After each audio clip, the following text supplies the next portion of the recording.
parte de Deus, nosso Pai, e da do Senhor Jesus Cristo, esteja com cada irmão. Divide em classe, né? Hoje, irmãos, eu tenho a grande honra de estar aqui na frente. Honra, por um lado, porque ter a oportunidade de falar do Senhor é uma grande honra e um privilégio.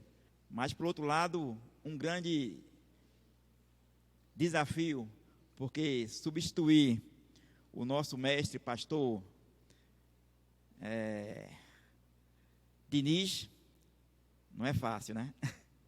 Mas que o Senhor possa estar conduzindo esta escola bíblica dominical segundo a direção dele. Que ele possa nos usar e nos dar entendimento da tua palavra. Vamos lá, abrir, irmão, em Mateus capítulo 7, capítulo 6, melhor dizendo, e dar continuidade ao nosso estudo. Antes, oremos ao Senhor. Senhor, nosso Deus, nosso Pai, nós te louvamos, te bendizemos por esta oportunidade. Louvamos e te bendizemos, ó Pai, por estar aqui mais uma vez na tua presença, para aprender, Senhor, de ti.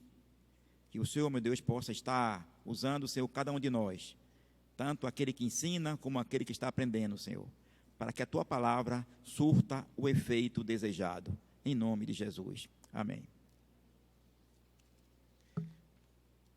Hoje é a lição número 11, e que retrata a sexta petição da oração que o Senhor nos ensinou.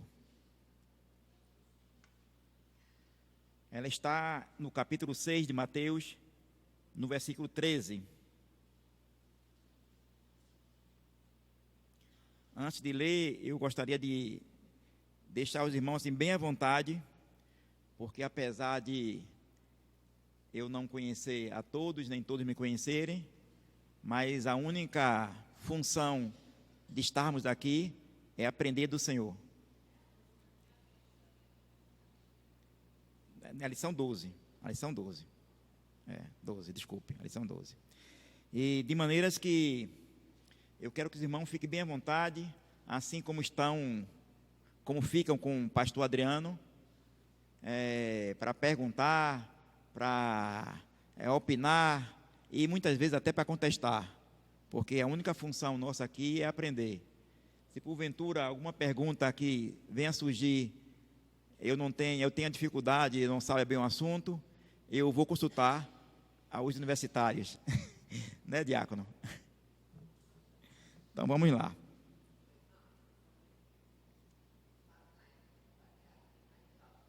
Mais alto? Mais alto? Pausado, né? Pois não. Tentarei fazer isso. Capítulo 6, versículo 13. A sexta petição da oração que o Senhor nos ensinou.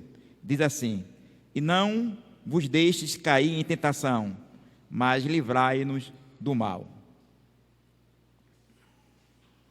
O pastor Adriano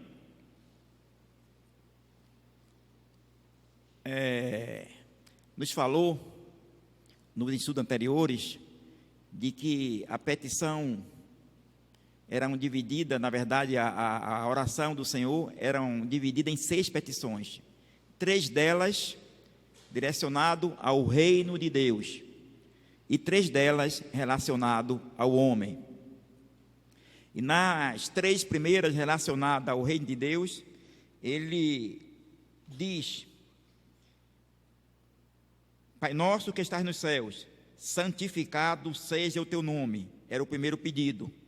Aí ele falou que Deus é o nosso Pai, não Pai de todos, mas Pai daqueles que Ele elegeu.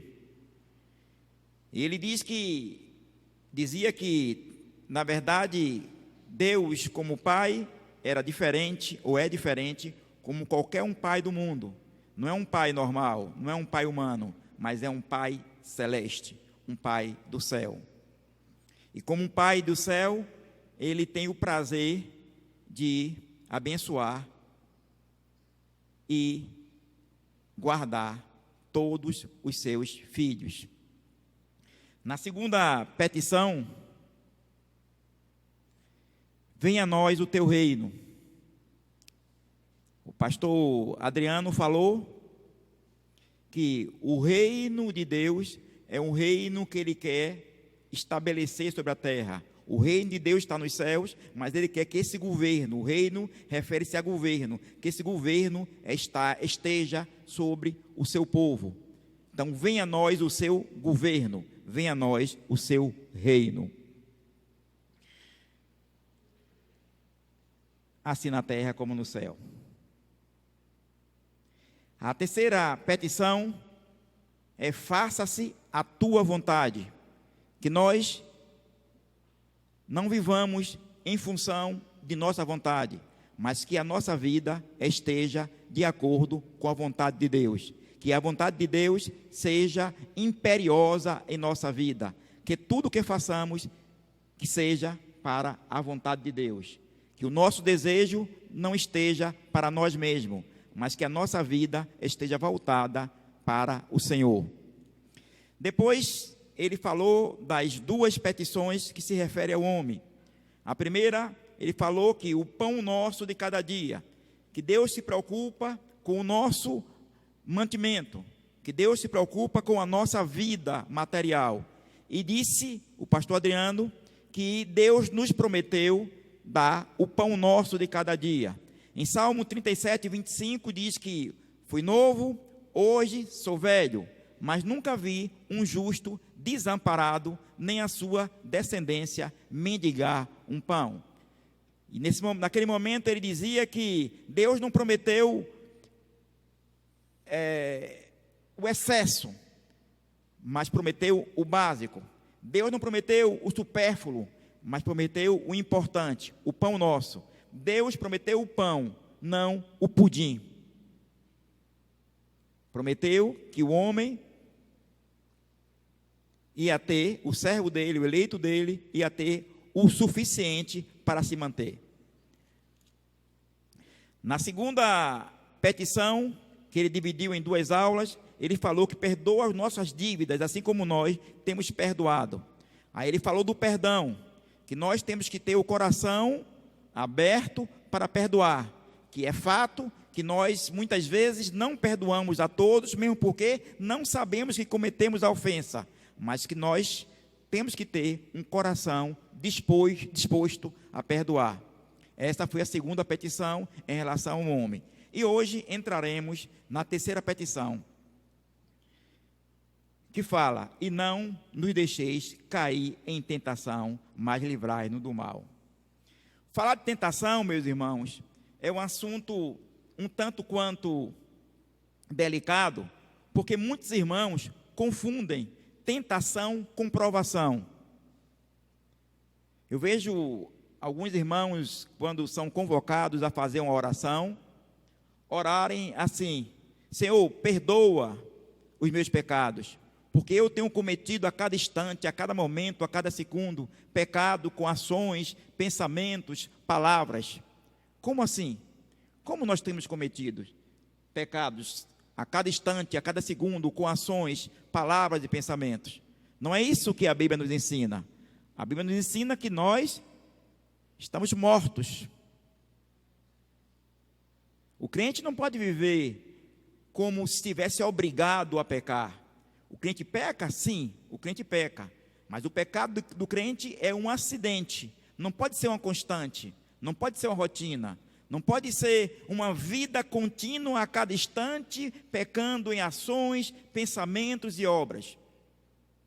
E aí dá para observar que alguns irmãos oram assim, não porque cometem pecado, não porque pecam a cada instante, a cada minuto, a cada segundo, com pensamentos, obras e ações,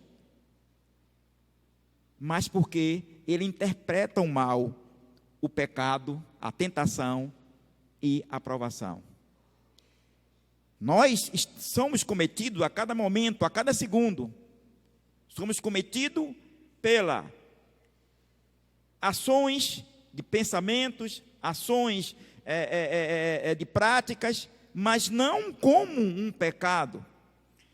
Martim Lutero diz que você não pode impedir que um passarinho pouse na sua cabeça, mas você pode impedir que ele faça ninho. Você não pode impedir de ser tentado ou de ser provado, mas você pode impedir de cair na tentação. E essa diferença se faz necessária de estabelecer uma diferença entre tentação e provação. E eu coloquei alguns tópicos aqui para a gente conseguir estabelecer essa diferença e daí entrar no estudo. Meu irmão, por favor, você pode passar o slide? Deus nos prova, o diabo nos tenta. Tentação não vem de Deus. Então é possível que algum irmão ache que, por ele estar passando por uma provação, ele está cometendo algum tipo de pecado. Por exemplo, é possível que algum irmão entenda que quando ele chega no trabalho, ao lado dele está uma secretária com uma mini saia, e de repente é impossível dele olhar, porque estava ali, olhou, e ele disse: cometi um pecado. Não, você não cometeu pecado, você pode até ter passado por uma tentação, ou por uma provação, mas o pecado você não cometeu, se você não a desejou no seu coração. Então, Deus nos prova, o diabo nos tenta. Deus não prova, Deus não tenta o seu servo. Deus não tenta o homem, que vamos ver isso no decorrer do nosso estudo. Deus nos prova para nos fortalecer. O diabo nos tenta para nos enfraquecer. Quando Deus submete uma pessoa à prova, Ele quer tirar daquela pessoa uma posição de maturidade. Ele quer tirar a pessoa de um estado X para um estado Y, de um estado 1 para o estado 2, como se fosse realmente uma prova na faculdade, na escola, em que a pessoa, ano após ano, vai passando de nível, vai passando de estágio. Então, na verdade, Deus nos prova para nos fortalecer. Todo homem que passa por uma provação, e todo crente passa por uma provação, ele sai daquela provação revestido, fortalecido e certo do coração que aquilo que ele passou, ele não vai passar mais, porque ele superou, ele está num segundo estágio. Mas, ao contrário disso, o diabo nos tenta para nos enfraquecer, para nos destruir, para nos pisar, esmagar e tirar você da presença de Deus. Esse é um contraste. Assim como Deus, porque, irmão, toda a verdade é paralela. Se existe o bem, existe o mal. Se existe a água, existe o fogo. Toda a verdade é paralela. Ninguém se engane. Se existe Deus, existe o diabo. E se Deus quer lhe levantar, o diabo, de maneira contrária, quer lhe pisar. Então, Deus nos prova para nos fortalecer, enquanto que o diabo nos tenta para nos enfraquecer. Deus nos prova para tonificar as musculaturas da nossa alma. Ele nos prova para você, depois da provação que saiu dela, lembra de Jó? Jó disse que ele conhecia Deus apenas de ouvir, mas depois de toda a provação que ele passou, ele disse o quê? Viu Deus assim como ele é. Então, quando Deus nos prova, ele tonifica, fortifica a nossa alma, enquanto que o diabo nos tenta para nos derrubar e nos destruir. Deus nos prova para nos aperfeiçoar, enquanto que o diabo nos tenta para nos corromper.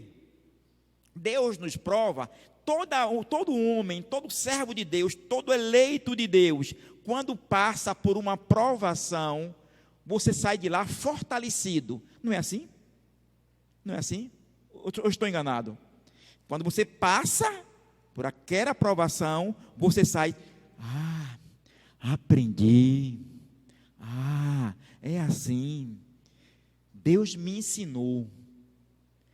Todo crente, ele passa pelo deserto. O deserto é uma provação.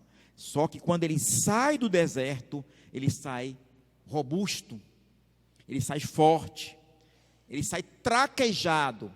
Imagine, aqui vejo muitas pessoas que devem malhar, que devem praticar alguma arte marcial. Imagine quando você entra no primeiro dia numa academia para aprender uma arte marcial ou até uma musculação. Quando você sai, se sente assim, puxa, estou quebrado. Não é assim? É ou não é assim? Não é, irmão? Não é, não é? Estou quebrado. Mas no decorrer do tempo, ele vai o quê?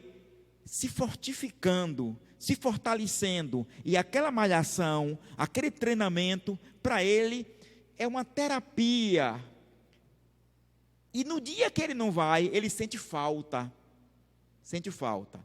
Então Deus nos prova para nos aperfeiçoar, fortalecer. O diabo nos tenta para nos corromper, tirar da presença de Deus, afastar, para que Deus, quando comparecer diante dele, vai ter que perguntar: Adão, Adão, onde estás?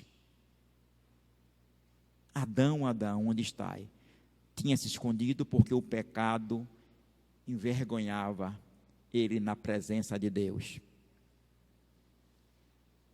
Deus nos prova como evidência do seu amor responsável para nos treinar para os grandes embates da vida. O soldado é assim, ele treina no quartel, dia após dia, para que quando aparecer uma situação de guerra ou uma situação de combate, ele esteja treinado. Ele esteja treinado. Então Deus nos prova para nos capacitar, nos treinar, para quando encontrar com Satanás, resistir. Sujeitai-vos a Deus, resistir ao diabo e ele. Para isso que nós somos provados. Quem prova Deus, quem prova o homem é. O diabo nos tenta para nos levar a uma vida de rebeldia, desobediência, transgressão, queda e morte. E eu digo mais, independência. O grande pecado do homem desde o Éden foi a independência dele, de Deus.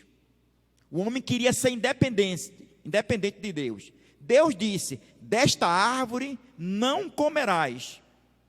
O homem disse assim: quem manda na minha vida sou eu, no meu nariz mando eu vou comer. Isso é independência. A independência. O diabo nos prova para ficarmos mais perto e parecidos com ele. Quando Deus fez o homem conforme a sua imagem e conforme a sua semelhança. O homem se corrompeu, o homem caiu. E você vai ver lá no capítulo 5 de Gênesis que Adão fez homens e mulheres, não mais conforme a semelhança de Deus, mas conforme a sua semelhança. Está em Gênesis capítulo 5, não lembro bem, parece que é 16. Diz que Adão gerou homens conforme a sua semelhança. Que semelhança? A semelhança do homem caído. E Deus nos prova para sermos parecidos com Ele, porque este era o propósito de Deus. Ter uma família, unidade, de muitos filhos, não poucos, muitos, semelhantes a quem? A Ele. Uma família, unidade. Deus não é bígamo. Deus não tem 2, 3, 4 famílias. Deus tem uma única família. Achou, meu irmão? Deus tem uma única família. Uma família semelhante a Ele. Gênesis 5, 5:3. Viveu Adão 130 anos e gerou um filho à sua semelhança, conforme a sua imagem. A imagem de quem? A imagem de quem Adão gerou?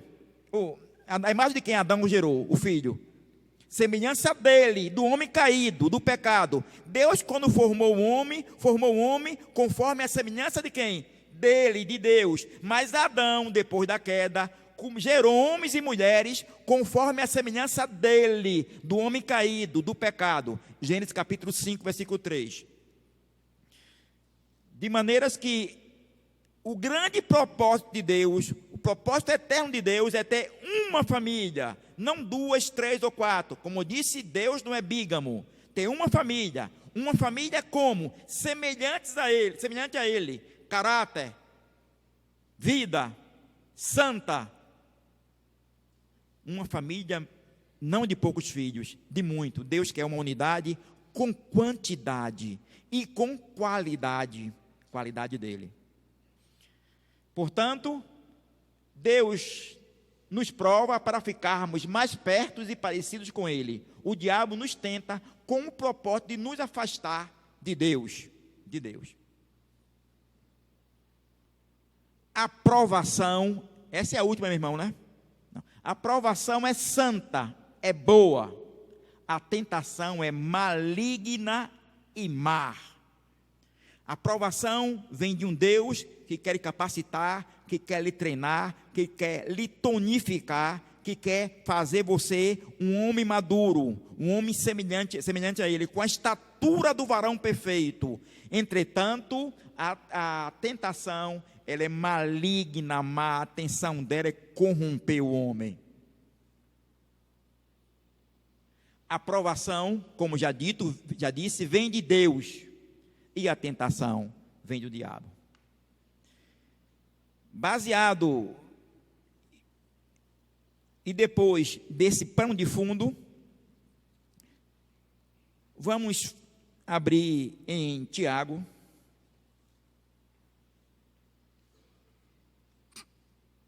E ler uns 3 versículos aqui, Tiago, que fala sobre tentação e provação. Capítulo 1 de Tiago. Vamos ler o 2 e o 3, e o 12 e o 13. 2 e 3. Alguém pode ler o 2 para mim, por favor?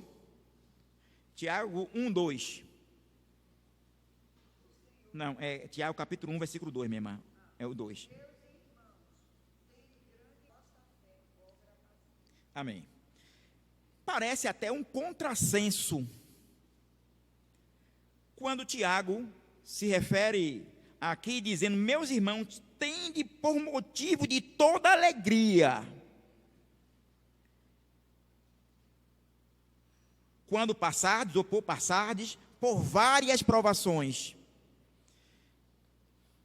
Nós sabemos que provações são sofrimentos, é o deserto, é o lugar onde a pessoa está carente, está sofrendo, o lugar de peregrinação.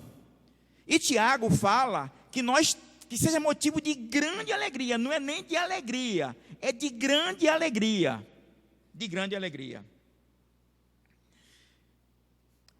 Contrassenso eu digo, porque o que nós vemos nos dias atuais, irmão Roberto, é que os slogans é esse: pare de... Então é um contrassenso, pare de sofrer. Aquele diz assim: tem alegria, muita alegria por sofrer. Meus irmãos, tende por motivo de toda alegria o passar de por várias provações, por vários sofrimentos. Provação nos leva a um crescimento espiritual. Nos leva aqui a lembrar daquela situação dos metalúrgicos, da metalurgia, onde ele pega o ferro, o metal, e coloca no fogo, provando aquele fogo. E quanto mais fogo coloca no metal, mais o metal se purifica.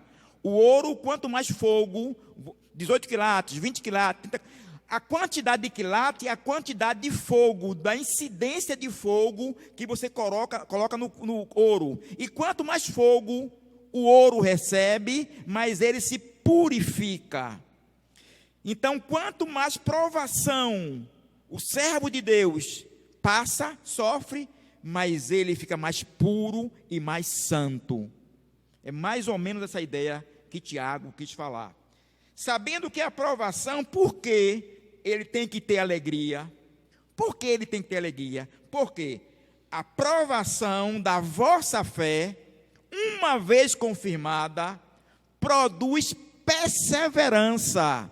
Quando você passa pela provação e você não fraqueja, você fica mais como? Mais sólido, fica mais perseverante, fica mais firme, fica inabalável. Então, quanto mais provação as pessoas passam, mais ela se fortifica, se tonifica, ela fica mais pura e mais santa. Através do sofrimento. Ora, a perseverança, não foi só até o 3, né, irmão? Então vamos ler agora o mesmo capítulo 1, o versículo 12 e 13. Quem puder ler, por favor, eu agradeço. Tiago aqui estabeleceu uma diferença entre provação e tentação. Na verdade, no grego, talvez o irmão seja mais credenciado para falar, o irmão Roberto, tentação e provação, às vezes tem o mesmo significado. Eu fui consultar, a palavra tentação e provação é peirasmos. E muitas vezes elas se confundem, tem o mesmo significado. Para você distinguir uma da outra, você tem que ler o contexto. É como eu digo assim, vamos dizer, manga. Se eu disser assim, você quer essa manga? Você sabe que é uma fruta. Mas se eu disser assim, a manga da sua camisa, não é uma fruta. Então precisa um contexto. Por exemplo, eu digo, o alpinista vai subir no morro. Você sabe que ele vai subir numa montanha.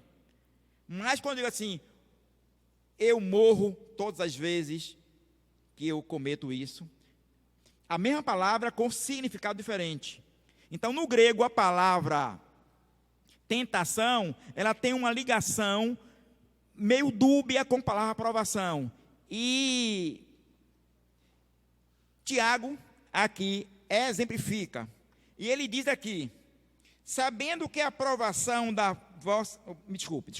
Ninguém ao ser tentado diga, sou tentado por Deus. Porque Deus não pode ser tentado pelo mal. E Ele mesmo a ninguém tenta. No versículo 12, ele diz assim, bem-aventurado o homem que suporta com perseverança. Bem-aventurado é feliz. Feliz o homem que suporta com perseverança, ou seja, pacientemente.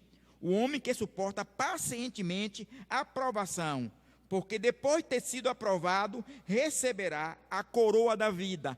Porque este homem suporta pacientemente a provação? Porque ele tem uma recompensa. Quando você suporta pacientemente a provação, você tem a recompensa. Uma recompensa. Qual é a recompensa? Está escrito aqui. Receberá a coroa da vida. Por isso que temos que receber a aprovação com paciência e com perseverança e ser aprovado por ela, para que possamos receber como um galardão, como recompensa, a coroa da vida. Só que quem recebe essa coroa da vida não são todos. O próprio versículo continua dizendo, o qual o Senhor prometeu aos que o amam. Quem recebe a coroa da vida? Aqueles que o Senhor o amam. Ninguém, ele continua, ao ser tentado, diga, sou tentado por Deus, porque Deus não pode ser tentado pelo mal, e Ele mesmo a ninguém tenta. Jó sofreu uma provação ou uma tentação? Já que os irmãos não me perguntam, eu vou perguntar aos irmãos. Jó sofreu uma provação ou uma tentação? Sim, mas... Entendi. Sim. Eu não queria voltar a esse assunto, não, porque não faz parte da... Mas a pergunta surgiu, aí surge dúvida, a gente tem que tirar a dúvida, né? Não é verdade? Vamos lá, então. Jó, capítulo 1, né? Olha, Jó, na verdade, inicialmente ele foi tentado, porque Deus deu autorização ao diabo a tentar Jó. Deus deu uma autorização. E o diabo não prova, porque a prova a gente viu agora que é para edificação, fortalecimento da igreja. O diabo tentou Jó e Deus deu essa autorização. Versículo 6. Capítulo 1, versículo 6. No dia em que os filhos de Deus vieram apresentar-se perante o Senhor, veio também Satanás entre eles. Então perguntou o Senhor a Satanás: de onde vem? Satanás respondeu ao Senhor e disse: de rodear a terra e passear por ela. Perguntou ainda o Senhor a Satanás: observaste o meu servo Jó? Porque ninguém há na terra semelhante a ele, homem íntegro e reto, temente a Deus e que se desvia do mal. Então respondeu Satanás ao Senhor: porventura, Jó debalde, teme a Deus? Acaso não cercaste com sebe a ele, a sua casa e tudo quanto tem? A obra de suas mãos abençoaste, os seus bens se multiplicaram na terra. Então estende, porém, a mão e toca em tudo quanto tem, e verás se não blasfema contra a tua face. Então Deus permitiu, aí vem os 12, disse o Senhor a Satanás: eis que tudo quanto ele tem está em teu poder, somente contra ele não estendes a mão. E Satanás saiu da presença. Então Deus deu autoridade para que ele tentasse, para que Satanás tentasse Jó, ao ponto de Jó blasfemar contra Deus. Então não foi uma provação. No decorrer da história, a tentação que Deus permitiu que o diabo fizesse com Jó, se transformou também em provação. Mas inicialmente Deus permitiu que o diabo fosse o quê? Tentasse ele, tente ele. Aí o diabo foi, tirou as suas bens, tirou os seus filhos, depois tocou na pele dele, o homem ficou enfermo ao ponto de, todos conhecem a história, ao ponto de os amigos dele, quando chegaram a ver Jó, à distância viu Jó e ficaram 7 dias calados, sem conversar nada com Jó, de tamanho sofrimento que Jó tinha. Então, na verdade, Deus transformou essa tentação em provação, porque Jó saiu dali fortalecido, mas inicialmente Jó foi tentado pelo diabo, ao ponto da mulher dele ter assim: olha, amaldiçoa o seu Deus e morre. E se fosse provação, Deus o faria. Ah, você está dizendo que ele é fiel a mim porque eu abençoei ele todas as coisas? Então é o seguinte, eu vou tirar todas as coisas dele. Mas não, Deus deu autoridade ao diabo, colocando limite, lógico. Deus deu autoridade ao diabo para que o diabo cirandasse com Jó. Com exceção de uma coisa, ele colocou limite: não toque na vida dele. Esse é o limite. Quando Deus permite que o diabo tente alguma pessoa, porque Deus é soberano, Deus é Senhor de todas as coisas. Quando Deus permite que o diabo tente uma pessoa, Deus coloca limite, porque está lá em 1 Coríntios, capítulo 10, versículo 13, que diz que nenhuma tentação vem acima da qual nós possamos suportar. E continua dizendo que Deus nos dará o suporte, o livramento, quando a tentação começa a passar. Você quer falar, irmão? Mas antes a irmã quer falar, né? Ô, meu irmão, a minha idade não permite ouvir tanto assim, não.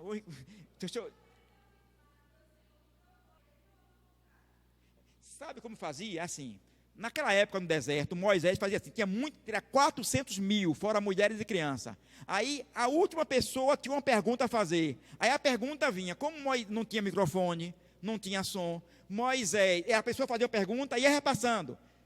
Moisés, Deus lhe visitou? Aí o outro assim, Moisés, Deus lhe visitou, até chegar a Moisés. Então, como eu não ouvi a irmã, e a irmã não quer vir aqui, vai passando, ela perguntou o quê?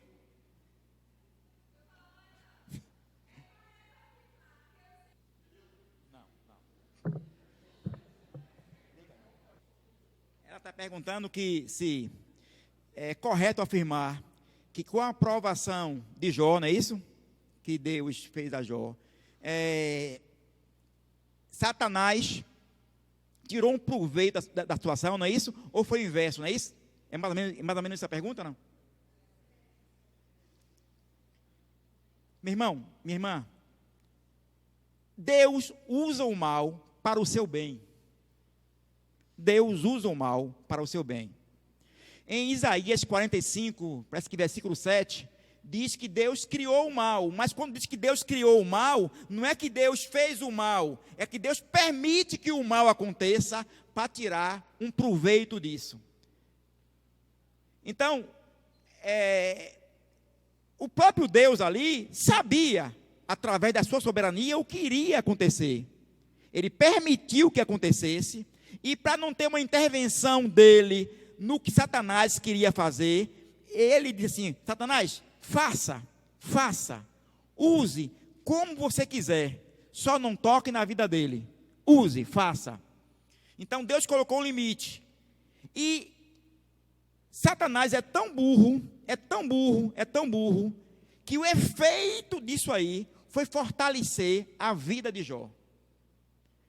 Como eu falei no início, a Bíblia diz que no final, parece que capítulo 42, diz que eu conhecia apenas de ouvir falar. Não é isso que diz? Mas agora eu te conheço, face a face, porque eu te vi. Então, tem uma brincadeira que diz que Deus não é criança, né? Deus não é nenhum bobo. Deus é dono de toda a sabedoria. Não se pode mensurar o conhecimento de Deus. Deus previa todas essas coisas e sabia o proveito que ia tirar disso aí. Então ele usa até o mal para a sua glória. Pois não, minha irmã? Como? Amém. Meu irmão, é uma ilusão nossa achar que as coisas concorrem para a gente, para nós. Até quando Deus, nos três petições nossas, o pão, o perdão e a proteção, né, no livre do mal, até isso não é para o nosso deleite, é para o que está no versículo 9. Santificado seja o teu nome, para que Deus seja santificado. O pão que Deus nos dá é para que Ele seja santificado. O perdão que Deus nos dá é para que Ele, Deus, seja santificado. Por isso que vem inicialmente ali a primeira petição, santificado seja o teu nome. O livrar do mal, livra da tentação, não é para a gente não. Nós somos plano do que Deus fez antes da criação do mundo, para a sua honra e para a sua glória. Mas vamos botar, né, irmão?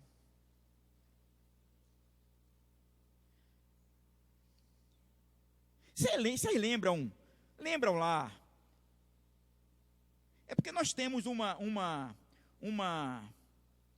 nós temos em nós um pensamento de que quando a coisa não vai mal, quando a coisa não vai bem, quando a situação está confusa, quando estamos passando por provações, por tentações, a gente diz, Deus esqueceu da gente, ou se eu cair na tentação, é porque eu não suportei, mas Deus tem misericórdia. É verdade, Deus tem misericórdia, mas se você caiu, não é porque a provação você não conseguia suportar, não é porque a tentação você não conseguia suportar. Me permita falar, é porque nós somos assim mesmo, safados. Porque não existe tentação acima da qual a gente possa suportar, ou então a Bíblia está mentindo. Não é isso, meu irmão? 1 Coríntios, capítulo 10, versículo 13, que a tentação não sobreveio sobre nós acima das nossas forças. E quando Deus vê que a gente está, Ele dá o escape. Vê aí, meu irmão, por favor, Coríntios 10, 13. Vamos ler. Vocês lembram de nós temos essa coisa má de colocar a culpa dos nossos atos em Deus. Quando não em Deus, em outra pessoa. O que foi que Adão falou a Deus quando ele pecou? Hein? Botou a culpa em quem? Não. Botou a culpa em Deus.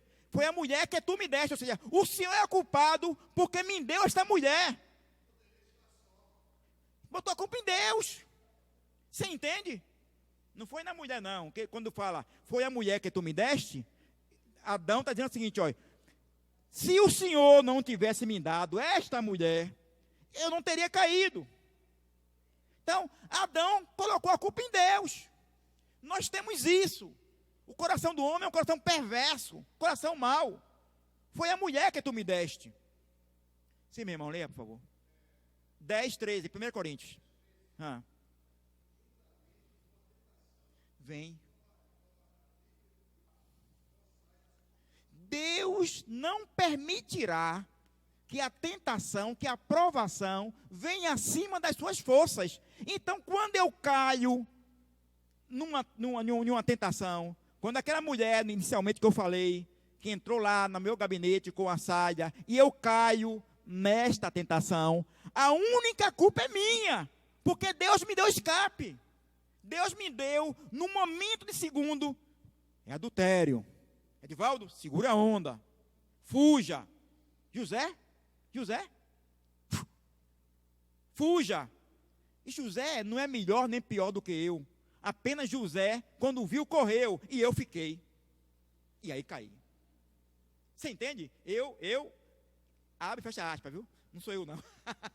Você entende? Você entende o que eu estou falando? Então, se a Bíblia me diz que nenhuma tentação vem acima da qual eu posso suportar, e quando eu caio na tentação, significa dizer que eu caí porque quis. Sou débil. A irmã deu risada. Safado.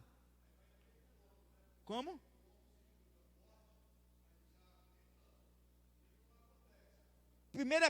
Primeira Coríntios 10, 12. Você que está em pé, cuide para que não caia. 10, 12.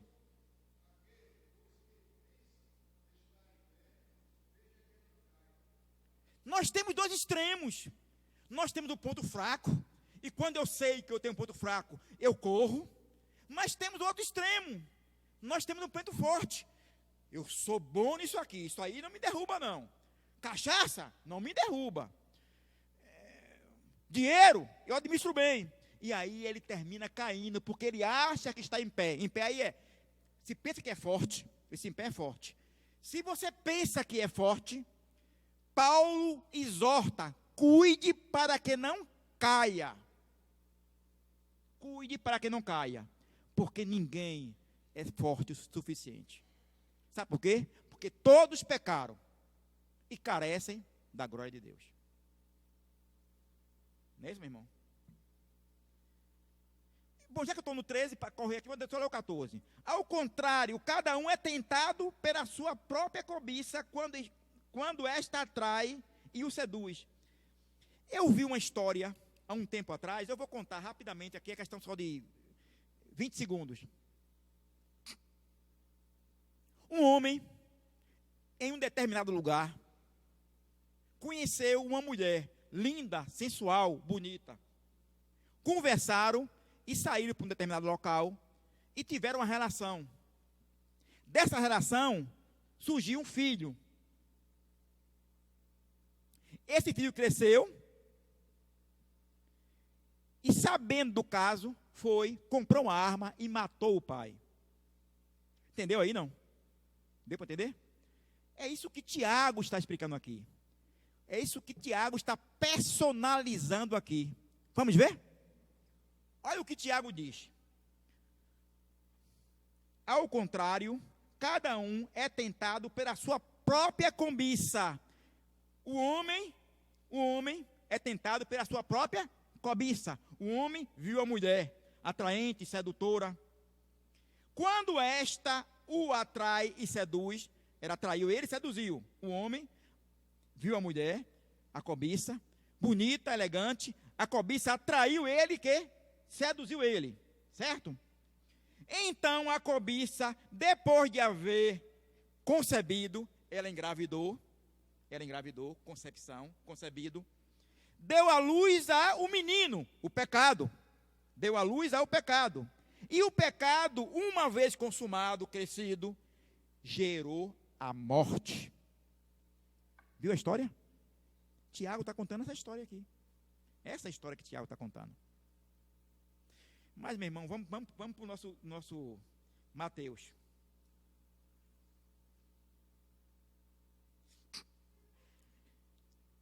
Pai nosso, versículo 13. Pai nosso, e não nos deixeis cair em tentação. Irmão Roberto, você percebeu que não nos deixeis ser tentado? Não é não nos deixeis ser tentado. É não nos deixeis o quê? Cair em tentação. Então, eu parto do princípio que ser tentado não é pecado. 1 Pedro 2,22. O qual não cometeu pecado, nem na sua boca se achou dolo. Cristo foi pecado, foi tentado. Se Cristo foi tentado e a tentação fosse pecado, Cristo teria cometido o quê? Pecado. Você entende? Repeteco. Ficou muito rápido, devagarzinho.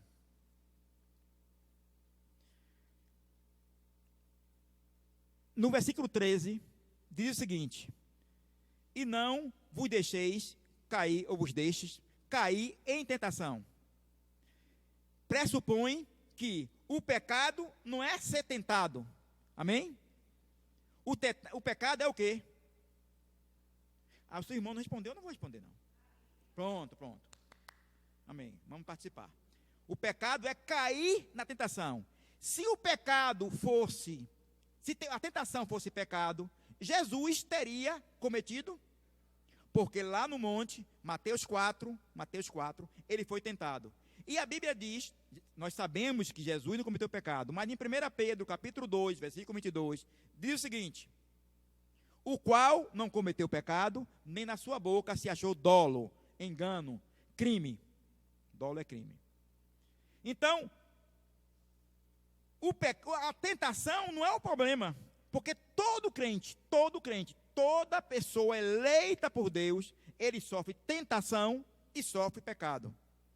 O problema aqui é que Jesus manda, pede, ensina, melhor dizendo, Jesus ensina que nós temos que pedir a sexta petição ao Pai para que o Pai não nos deixe cair, não ser tentado, porque no mundo em que vivemos, somos tentados a cada minuto, a cada segundo. Saindo daqui, no passeio da igreja ali, é possível que você seja tentado. No trânsito, é possível que você seja tentado. Então, a recomendação aqui, a petição que devemos fazer ao Senhor é para nos livrar, não da tentação, mas nos livrar de quê? Da queda. Não é isso que ensina? Estou achando o irmão muito quietinho hoje, viu? Foi que houve? Está com febre, não? É. Provérbios. É verdade. Eu digo isso direto lá em casa, não, amor? Mas vocês observam que essa é uma medida preventiva. Não é uma medida corretiva. Não é, eu tenho que orar a Deus, pedindo a Deus: Senhor, não me deixes cair. A oração é esta. Por que uma oração preventiva? Porque eu sei que Deus pode perdoar todos os pecados. Ele fala apenas contra a blasfêmia do Espírito Santo. Mas eu sei que Deus pode perdoar todos os pecados. Então era muito fácil eu cair na tentação e depois, Senhor, perdoa os meus pecados. Eu caí na tentação. Aquela secretária, não consegui segurar a onda. Mas não é assim. Ele pede, ele ensina na petição dele uma ação preventiva. Qual é a ação preventiva? Não me deixe de cair. Me livre disso. É uma ação preventiva. Me livre, Senhor, disso. Senhor, me livre da minha secretária. Senhor, me livre no trânsito, que é uma guerra. Senhor, me livre daquela pessoa que quer me subornar no meu serviço público. Senhor, aquele homem que quer me corromper. Senhor, aquela mentirinha. Eu trabalhei com uma desembargadora e ela não atendia telefone, excepcionalmente atendia uma pessoa. Aí ela dizia, se for para mim, diga que eu não estou. Aí o telefone tocava, eu estava mais próximo. Quero falar com a doutora tal e tal e tal. Ela disse que não está. Algumas pessoas, tá obrigado, mas teve um desembargador, que história é essa? Ela disse que não está? Ela disse que não está. Então ela está aí. Ela disse que não está, doutor. Aí ele desceu. E criou uma confusão. Aí ela não deixou eu mais atender telefone. Todo mundo atendia. Porque, doutora, eu não posso mentir, doutora. A senhora sabe disso, eu não posso mentir. Mas, Edivaldo, você trabalha. Doutora, infelizmente eu não posso mentir. Não posso mentir. Então eu não ia dizer que ela não estava. Ela estava lá. Eu dizia o quê? Ela mandou dizer que não está. Ela mandou dizer que não está. Problema dela. Eu tenho que prestar conta ao meu Deus. Então, Senhor, me livra dessa desembargadora. Me livra de atender o telefone quando perguntarem sobre ela. Me livra. Nós temos que nos livrar preventivamente, para não cometermos o erro de estar corrigindo. Quem trabalha com manutenção aqui, eu acho que o irmão trabalha, tem a manutenção preventiva e a manutenção corretiva. A preventiva é você cuidar para que o equipamento não quebre. A preventiva, você só intervém quando está tudo parado, quebrou. Tem que consertar. Então, o que Jesus nos ensina a pedir ao Pai, na sexta petição, é uma ação, é um pedido preventivo. É um pedido preventivo. Não. Para lá. Não vou. Eu tenho um temperamento assim um pouco forte. O pastor Adriano disse que tem também. Eu acho que eu sou mais do que ele. E eu costumo fazer, diácono, uma coisa. Uma pessoa me diz uma coisa que eu não gosto. O que é que eu faço, meu amor? Conto até 10. A pessoa me diz, o sangue sobe. Senhor, toma conta. 2, Senhor, cuida. 3. Quando eu chego no 5, no 6, eu estou calminho. É uma ação preventiva. Você não me responde não? Disse, agora não. De vez em quando, não sou diferente dos outros irmãos que são casados, de vez em quando a gente tem um desentendimento. Aí ela fala uma coisa comigo, eu me calo. Não é verdade, meu amor? Aí ela vem, quer conversar comigo, disse, agora não, meu amor. Não é assim? Eu não é assim. Agora não. Mas eu preciso consertar. Disse, agora não. Mas eu quero conversar sobre... Meu amor, se conversar sobre isso, eu vou terminar te ofendendo. Não é isso que eu falo? Agora não. É uma maneira preventiva. É melhor fazer isso do que depois as minhas orações serem interrompidas e depois eu tenho que me retratar com ela e pedir perdão a ela. Então, eu costumo contar até 10. 1. Toma controle, Senhor. 2. A carne está pulando, Senhor, mas é com o Senhor. 3. Olha, aqui está... Aí quando chega no 5, 6, 7, às vezes o 9, 9,5, já estou um pouco mais calmo. Mas porque é uma atitude preventiva. Não me deixes cair em tentação. Ou seja, Senhor, segure aí essa onda para mim. A tentação está forte, eu sei que vem um escape, mas abrevie. Abrevie, Senhor, essa provação. Abrevie esse sofrimento. Abrevie, Senhor, porque está muito pesado para mim. Nem sempre eu consigo, mas esta é uma prática que eu tenho usado, tenho feito e tem dado resultado comigo. Contar até 10. temos que ter sabedoria. Essa é a verdade. É verdade, meu irmão. Sabe por quê, meu irmão? Porque em 1 Pedro 5,8 diz que o diabo anda ao nosso derredor, buscando uma oportunidade para que possa nos tragar. 1 Pedro 5,8.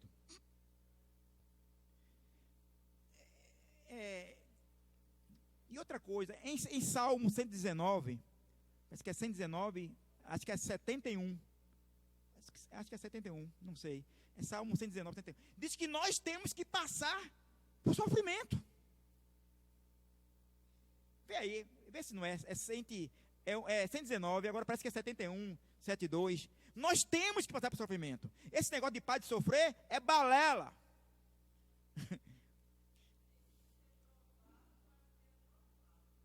A provação tem essa função. A provação é para a aprovação. Vê, achou, meu irmão? 119, 7,1. Acho que é 7,1. Acho que é 7,1. Abraão levou o seu filho ao holocausto, Isaque. E por causa disso, em Provérbios 22:18, fala que por causa disso, não, Provérbio não, desculpe, Gênesis 22:18. Por causa disso, Gênesis 22:18, diz que Deus satisfez o desejo do coração dele, deu o que ele queria. Gênesis 22:18. Achou, meu irmão, aí? Ou está difícil achar? Hein? 119 de Salmo 71.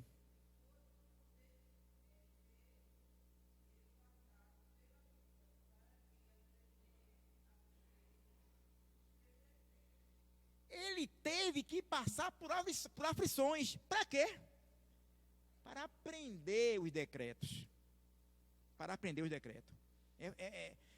Condição sine qua non. Única condição. Ele teve que passar por aflições, por provações, para aprender os decretos de Deus.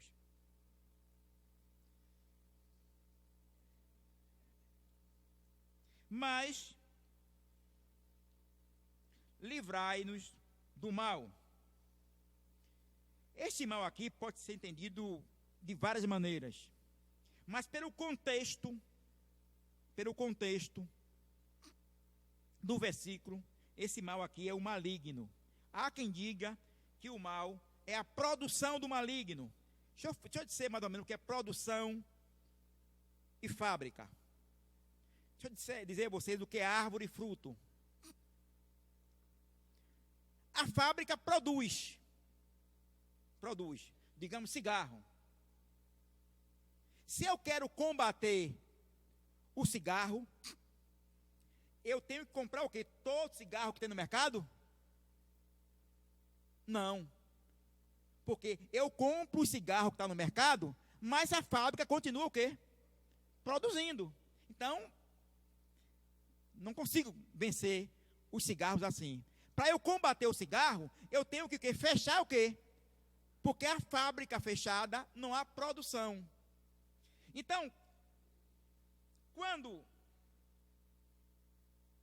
o evangelista diz, falando de Jesus, e não nos deixeis cair em tentação, não é um ponto, é um ponto e vírgula, mas, conjunção coordenada adversativa, mas, livrai-nos do mal. Que mal? Livrai-nos do mal, do diabo, que nos dá o quê? A tentação. Entende aí, não? Não entendeu, vou repetir. O 13 diz o seguinte: e não nos deixeis cair em tentação. Quem é que nos tenta? O diabo. Conjunção coordenada adversativa. Mas livrai-nos do mal, ou seja, livrai-nos de quem? Do diabo, que nos tenta. Então, esse mal aí não é a produção, não é o pecado, não é a mentira, não é adultério, não é o quê? É Satanás que produz, que é a fábrica que produz isso. Então, Senhor, me livra de Satanás. Me livra de Satanás, que pode me levar a cair em tentação. Amém? Meu irmão, eu precisava falar mais algumas coisas, mas o pastor me determinou aqui o horário, então vamos pegar a lição. Um estudo desse tem que ser umas 2 horas de relógio. Vamos pegar a lição aqui, vamos falar alguns textos da lição. A irmã já viu aqui olhando para mim, e fez assim, ó.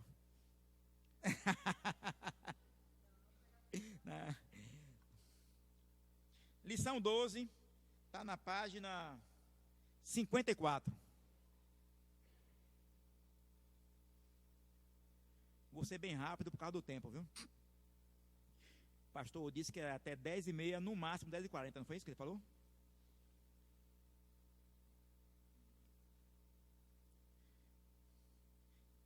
A introdução, ele fala que nós vivemos num mundo bombardeado continuamente de pecado e as suas consequências. E ele diz que nós somos bombardeados em 3 esferas. A primeira é o mundo natural, a segunda é no âmbito intelectual e a terceira é no âmbito emocional. A primeira, ele fala o seguinte: vemos isso, em primeiro lugar, no mundo natural. Eu estou na introdução, na terceira linha, final da terceira linha. Vemos isso, em primeiro lugar, no mundo natural. A incidência de catástrofes e males cresce a cada dia com uma regularidade alarmante, ameaçando a sobrevivência da humanidade. Em Romanos 8:22, diz que toda a terra geme por causa do pecado do homem. E no 23 diz o seguinte: não somente ela, não somente a terra, mas nós, os que têm a primícia do Espírito. Ou seja, com o pecado no mundo, houve uma devastação muito grande em toda criatura de Deus. O mar, a terra, maremotos, terremotos, seca, enchentes, espinhos. Existe a natureza, ela geme, mas Paulo, em Romanos, ele vai mais além. Diz que não só a natureza, não só a criação, mas nós, não só o ímpio, o homem ímpio, gemem, mas nós, que temos as primícias do Espírito Santo, gememos também. Então, o mal vem para todos, por causa de uma coisa, o pecado. O nosso refúgio é que o Senhor é a nossa fortaleza. Esse é o nosso refúgio. E aí, no âmbito intelectual, ele diz que o homem está constantemente em busca da verdade, mas é incapaz de encontrá-la. O homem natural é incapaz de encontrá-la, porque a Bíblia, você, irmão, o diácono, o presbítero nosso, falou aqui na quinta-feira, esqueci o nome dele agora, que... Esqueci o nome do irmão. Roberto. Não, irmão, o presbítero. Spencer, né?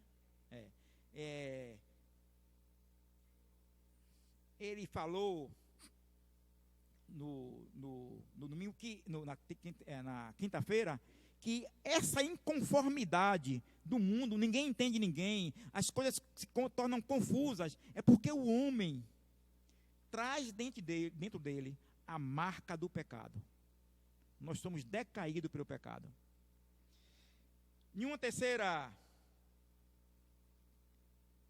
colocação aqui na revista, já no final lá, ele fala do âmbito emocional, bem no final, 6 linhas antes do final. O âmbito emocional. A dor e a ansiedade são características humanas comuns. Sua alma é perturbada por conflitos com outros seres humanos. A inveja, a tormenta e o ódio, a amargura, a ganância devoram como um câncer.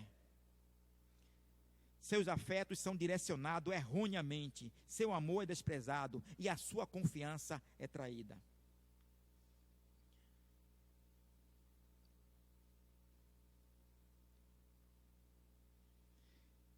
O item 1, o significado dessa petição. Jesus nos ensinou a suplicarmos pelo suprimento, que é o pão. Primeira petição direcionado ao homem, o pão nosso de cada dia. Por perdão, segunda petição, perdão pelos pecados que ainda cometemos contra o nosso Pai Celestial. E agora ele apresenta a sexta petição, que trata da proteção contra as tentações e armadilhas de Satanás. Aí abre uma aspa. Viu que abriu uma aspa aí? Olha o que Lloyd Jones fala. Ao fazermos essa petição, ou seja, a sexta petição, estamos pedindo que nunca sejamos conduzidos a uma situação em que nos tornemos passíveis de sermos tentados por Satanás. Eu li essa citação de Lloyd Jones e eu fiquei um pouco confuso com ela. Porque quem sou eu para questionar o teólogo britânico, homem de vários autoconhecimento, PhD em divindade, homem de vários livros, várias publicações. Mas, por mais que eu tenha boa vontade de concordar com essa palavra que ele deu, eu não encontrei fundamento bíblico para isso. Olha o que ele diz, vou repetir. Ao fazermos essa petição, qual é a petição? Qual é a petição? A sexta. Estamos pedindo que nunca sejamos conduzidos a uma situação em que nos tornemos passíveis de sermos tentados por Satanás.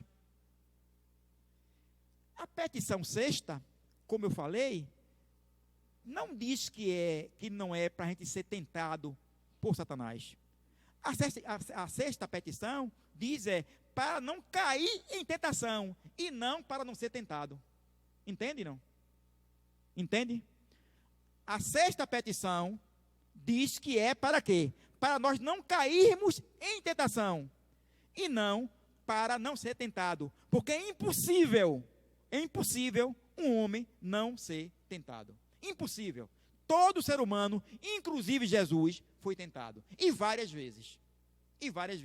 Foi tentado pelos fariseus, foi tentado na moeda, foi tentado em relação ao casamento, de divórcio, tentaram ele.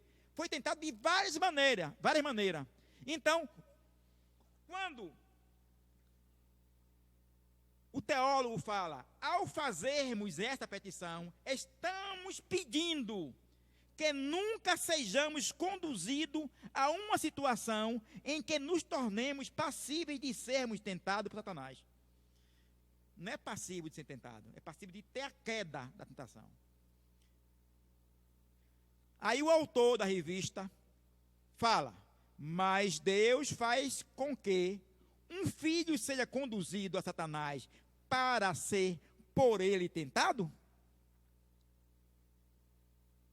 Mas Deus faz com que um filho seu seja conduzido a Satanás para ser por ele tentado? Sim, nós demos exemplo de Jó. Pedro, lembra do Simão Mágico? Simão Mágico, parece que é Atos 8. Ele, inclusive, quando Filipe pregou o evangelho para ele se batizou. Atos 8, ele se batizou. Só que quando Pedro chegou, e ele viu Pedro fazendo imposições de mão, e o Espírito Santo descendo sobre as pessoas, ele quis comprar esse poder. Pedro podia ali fazer o quê? Opa, irmão, me dê aqui o dinheiro, eu estou precisando para viajar, para me manter. Pedro foi tentado ali, mas a reação de Pedro, qual foi a reação de Pedro? Que o seu dinheiro seja para a sua destruição, porque você vive em fel de amargura. E ele, humildemente, Simão, disse, então ore por mim, para que eu entenda isso. Mas Pedro foi tentado ali, porque podia, imagine, eu chegar para o pastor Adriano aqui, pastor Adriano, olha, gosto muito do senhor e tal, a situação financeira do senhor, como é que está? Tem o problema da perna da sua esposa, toma aqui 20 mil, 10 mil. Aí no outro dia saiu com ele para jantar, para almoçar, e começa a comprar ele com essas coisas. Se o pastor Adriano não estiver atento da minha cilada, daqui um dia o pastor Adriano está eu sei que não é o caso dele, me ungindo a diácono, a presbítero, a pastor, ao líder, porque eu sou uma pessoa que agrado ele. Foi assim que Simão, o mágico, quis fazer com Pedro. Ele já era mágico, Filipe pregou o evangelho para ele se converteu ao ponto de ser batizado, não tinha entendimento da palavra, do que era aquilo. Quando ele viu Pedro colocando a mão naquelas pessoas e o Espírito Santo de Deus descendo, ele disse: eu lhe dou dinheiro para você me ensinar a como faz isso. E Pedro repreendeu severamente que seu dinheiro seja para a sua destruição, porque você está em fel de amargura. E ele ficou assim: então, pelo amor de Deus, me ensine, ore por mim, para que o que você disse não recaia sobre mim. Então ele tinha um coração humilde. Então, a tentação, ela tem um único objetivo: destruir o homem, pisar no homem, acabar com o homem. Mas você pode sofrer a tentação e se livrar dela pela glória de Deus.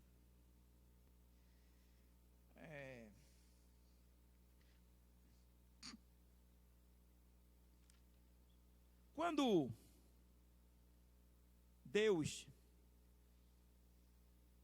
Deus levou, diz que o Espírito Santo de Deus levou Jesus para o monte, para quê? Para ser tentado. E lá ele jejuou 40 dias e 40 noites. A proposta de Satanás, sabe qual era para ele?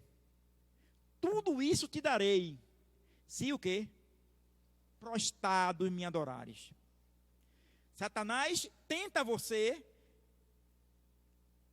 dizendo que vai dar tudo a você, se você fizer algo de errado. Algo que quebre a conduta, algo que quebre a lei, algo que afronte a Deus. Ele lhe promete dar tudo a você, tudo a você. Esta foi a proposta de Deus, do diabo a Jesus: darei tudo, se prostrado me adorares. Você sabe quando Deus recebeu a autoridade? Dá tudo, quer dizer, Deus ia ficar com toda a autoridade sobre os céus e a terra, não é verdade? Porque o diabo prometeu dar tudo a ele, se ele adorasse ao diabo. Você sabe qual foi, como Deus conquistou como homem toda a autoridade aqui na terra? Está lá em Filipenses capítulo 2. Diz o seguinte: tende em vós o mesmo sentimento que houve também em Cristo Jesus, que sendo Deus, não julgou por usurpação ser igual a Deus. Antes, a si mesmo se esvaziou, assumindo a forma de servo, e reconhecido em figura humana, a si mesmo se humilhou, tornando-se obediente até a cruz. Tornando-se obediente até a morte, e morte de cruz, ao qual Deus o exaltou soberanamente e deu a ele, Jesus, o nome que está sobre todo nome, e ao nome de Jesus se dobre todo joelho dos que estão no céu, na terra e debaixo da terra. Jesus conseguiu como homem a autoridade, não quebrando princípios, não desobedecendo Deus. Jesus conseguiu a autoridade obedecendo. Ele foi obediente até a morte. Satanás tem essas chaves. Ele engana. Você quer toda a autoridade? Quer, Jesus? Me adore. Me adore. Tá ali, vou terminar, amor. De maneira, meu irmão, você quebrou um raciocínio agora. De maneira, meus irmãos, que temos que estar atento, porque sabemos que a aprovação vem de Deus com um único objetivo: lhe aprovar. E a tentação vem do diabo com o único objetivo: lhe pisar. Que Deus abençoe os irmãos e que nós possamos, a cada dia, ter um entendimento da sua palavra e viver dentro dos padrões do Senhor.